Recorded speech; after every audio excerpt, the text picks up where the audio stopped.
সাধারণতন্ত্র দিবসে বিতর্কিত বক্তব্য রবীন্দ্র ভারতের উপাচার্য শুভ্রকমল মুখার্জির নিশানায় বাবা সাহেব আম্বেদকর।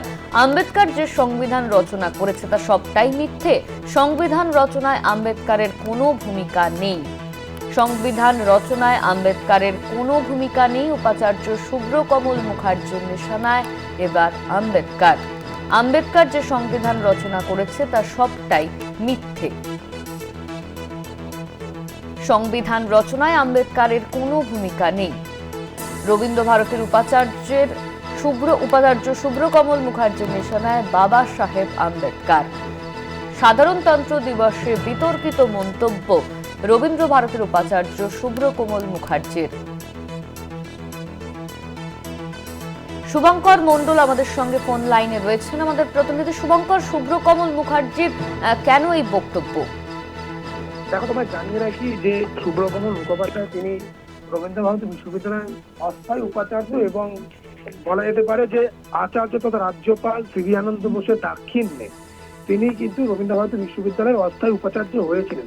তিনি একজন রিটায়ার্ড জাস্টিস এবং তোমায় জানিয়ে রাখি, এবং সেইখানে দাঁড়িয়ে স্বাভাবিকভাবেই কিন্তু গতকাল প্রজাতন্ত্র দিবসের দিন তিনি বক্তব্য রাখতে গিয়ে অপমান করেছেন সংবিধান প্রণেতা বাবা সাহেব আম্বেদকরকে। তিনি বলেছেন যে সংবিধান প্রণেতা হিসাবে বাবা সাহেব আম্বেদকরের কথা যে বলা হয় সেটি সম্পূর্ণ মিথ্যে। সংবিধান তিনি রচনাই করেননি, এমনকি তার কোনো ভূমিকাই নেই সংবিধান রচনার ক্ষেত্রে। অন্যান্য মানুষজন তারা নাকি সংবিধান রচনা করেছে, এবং সেইখানে দাঁড়িয়ে স্বাভাবিকভাবে তিনি এটিও জানিয়েছেন যে বাবা সাহেব আম্বেদকর একটি দলিত পরিবারের সন্তান ছিলেন।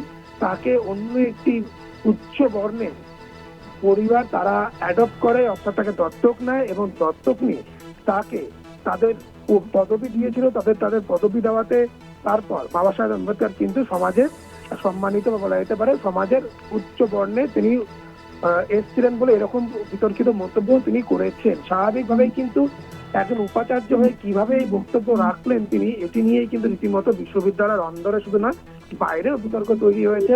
রবীন্দ্র ভারতী বিশ্ববিদ্যালয়ের যে টিচার্স অ্যাসোসিয়েশন রয়েছে, আরবিইউটা, তারা এবং অন্যান্য বেশ কিছু সংগঠন আজ বিশ্ববিদ্যালয়ের অন্দরে উপাচার্যের ঘরের সামনে বিক্ষোভ প্রদর্শন করবেন বলে তারা জানিয়েছেন বেলা 1টা নাগাদ। এবং তোমায় জানিয়ে রাখি, এই ট্রেন্ড কিন্তু ইতিমধ্যে আমরা কয়েকদিন আগেও দেখেছি যে বিজেপি তরফ থেকে কিভাবে বাবা সাহেব আম্বেদকরকে সংবিধান প্রণেতা, সংবিধান রচয়িতা, তাকে অবমাননা করা হয়েছে।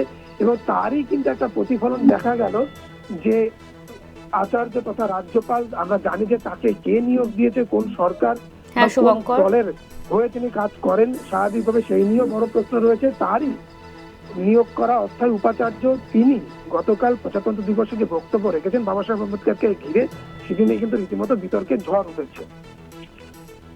ধন্যবাদ শুভঙ্কর, আমাদের সঙ্গে ফোন লাইনে ছিলেন আমাদের প্রতিনিধি শুভঙ্কর মণ্ডল।